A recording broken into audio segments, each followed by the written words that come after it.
Every week I slide in, break it down just right. Talking boats with the passion that I bring to the mic. From the big time plays to the moments we grind. You know I'm keeping it honest, a real talk every time. I've been watching this team since way back then, and now I'm riding with my people through the losses and wins. When you pull up to the show, you know what you gon' get. 4630 in the building, Chargers fan represent. Chargers talk 4630, yeah, we break it down clean. Real fans, real talk, everything in between. From the field to the fans, every moment we see. Turn it up, tune in, it's the place to be. Chargers talk, Chargers talk, Chargers talk, Chargers talk, Chargers talk. Yeah, let's ride. Chargers talk, Chargers talk. Check out Stacy on YouTube and wherever you get your podcasts. And also don't forget about BoCap immediately following each Chargers game. This episode of Chargers Talk 4630 is brought to you by Zevo Life, the exclusive patented superfood changing the way people fuel their bodies. Now listen, if you're looking for a game-changing way to improve your health, Zevo Life is the world's most nutrient-dense whole plant. We're talking over 50% plant protein, essential amino acids, fiber, and powerful antioxidants, all in one natural source. Just 1 teaspoon a day supports your gut, boosts your energy, and promotes healthier skin and hair. And the best part, people everywhere are giving it a 5-star review because it works. So if you're ready to feel the difference, head over to Zevo.life and start your journey with their 30-day risk-free guarantee. And because you're a loyal listener of this podcast, you get an exclusive 30% discount. Just use my code ChargeTalk4630 at checkout. That's without the R. That's ChargeTalk4630. Take control of your health today with Zevo Life. Your body will thank you. Hello, it is Monday, December 29th, 2025. The year is almost over. Football season is almost over. Hello and welcome back to Chargers Talk 4630. This is Stacy, and I'm glad you could join me. Please like, share, and subscribe to become a part of the Charger family and help us grow our community. Before I even get into this game, I just want to say this. This was one of those weeks, right? You had Christmas. It was mad busy, nonstop running around, trying to keep everything moving. And I was really looking forward to sitting down on Saturday to watch a Chargers team that had been playing some of its best football of the season. Now, coming into Saturday's game, this felt big, right? This wasn't just another game. This was about momentum, about setting yourself up for something special to happen in Week 18 and possibly putting the league on notice. The Chargers have been rolling, playing lights-out defense, scoring points, and looking like a team that had figured some things out throughout the season, right? And then the game kicked off, and right away, you could tell something was off. The Chargers came out flat against the Texans, fell behind early, and spent the rest of the night trying to climb out of a hole they dug in the first few minutes of the game.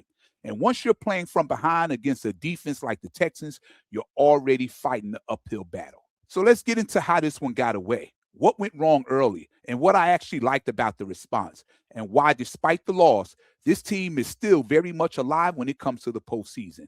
And the NFL was probably hoping for a big AFC West showdown in Week 18, but it just wasn't meant to be. What could have been a massive setup turned into a damaging 20-16 loss, and honestly, it just felt that something was off right from the jump. The Chargers fell behind 14-0 almost immediately and never fully recovered. On Houston's first 2 possessions, they hit 2 long touchdown passes against a defense that almost never give those up. And once Houston had that lead, it became exactly what you don't want, playing from behind against arguably the best defense in football. The Texans' offense didn't do much after that first start, but they didn't need to, right? Their defense controlled the game. Even if they don't win the division, that defense is absolutely built to travel in the playoffs. And I will say the same for the Chargers. Their defense settled down and handled their business after those 2 blunders. It's just with the struggles from a bad offensive line that most of the time can't pass protect makes it difficult for Justin Herbert to make the plays we're accustomed to see him make. Less than 2 minutes into the game, you had rookie receiver Jaden Higgins run completely untouched downfield. And C.J. Stroud hit him for a 75-yard touchdown. And then on the very next drive, Stroud connected with another rookie, Jalen Noel, for a 43-yard score. 2 blown coverages, 2 deep touchdowns with no help over top, and suddenly you're chasing the game. The offense and special teams didn't help either.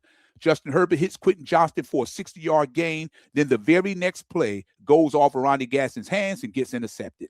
The Chargers couldn't catch a break when Stroud throws a bad pick right back, and then Cameron Dicker, perfect in his career, inside of 40 yards, misses the 32-yard field goal. That just can't happen in a game of this magnitude if you plan on winning.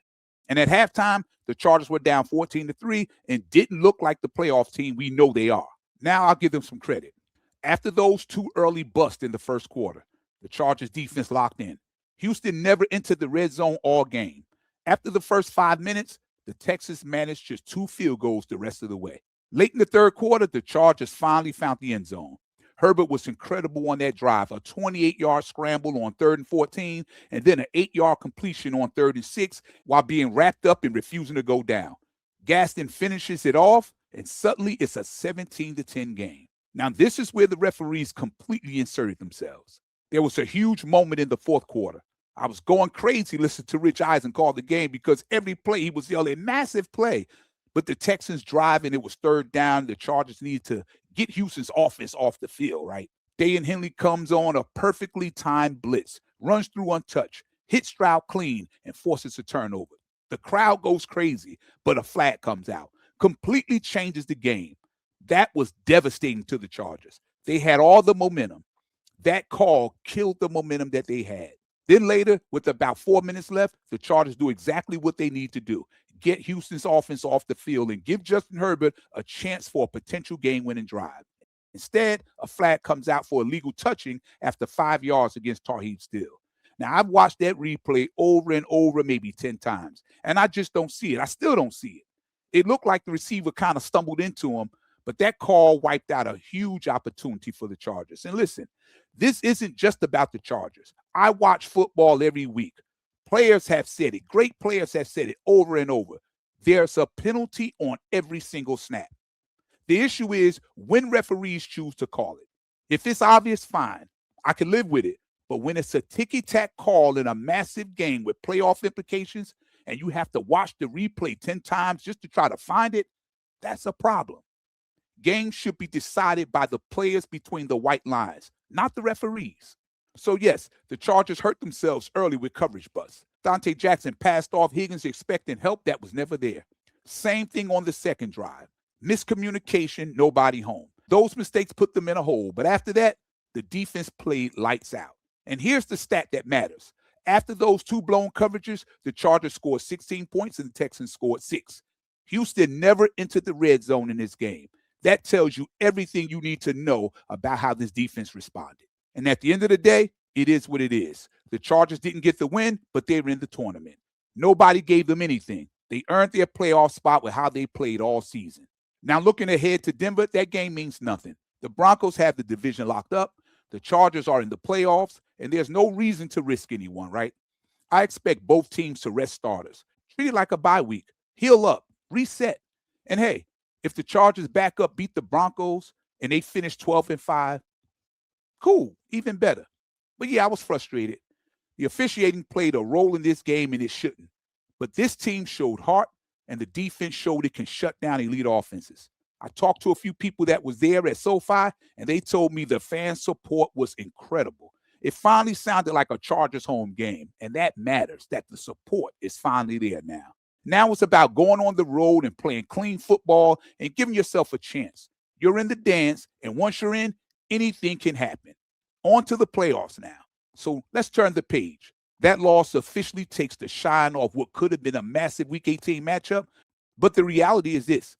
The Chargers are already in the postseason. That box was already checked. Nobody handed them anything. Everybody will be 0-0. What you've done in the regular season won't matter. But now it's a win or go home, and our chances is just as good as anybody else. And that game against Denver doesn't mean anything in the standings either. No division on the line, no seeding that's worth risking your core players.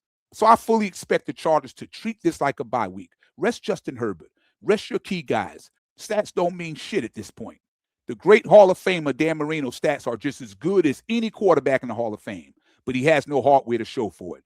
Phillip Rivers came back to the Colts for one thing, an opportunity to get a championship ring to put the icing on the cake of his illustrious career.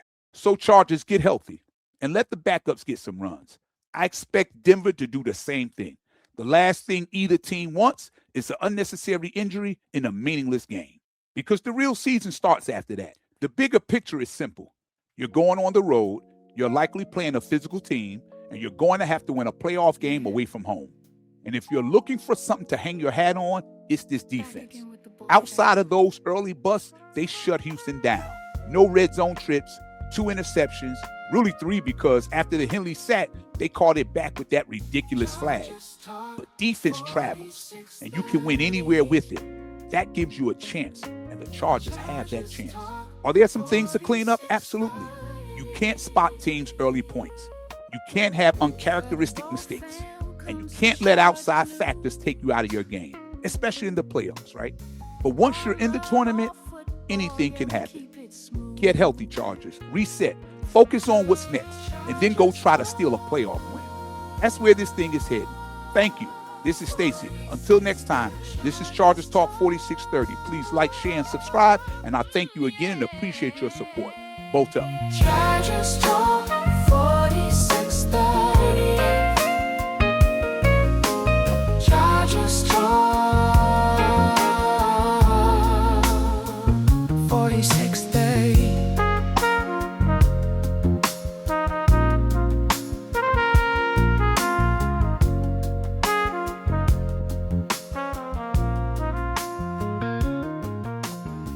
Chargers Talk.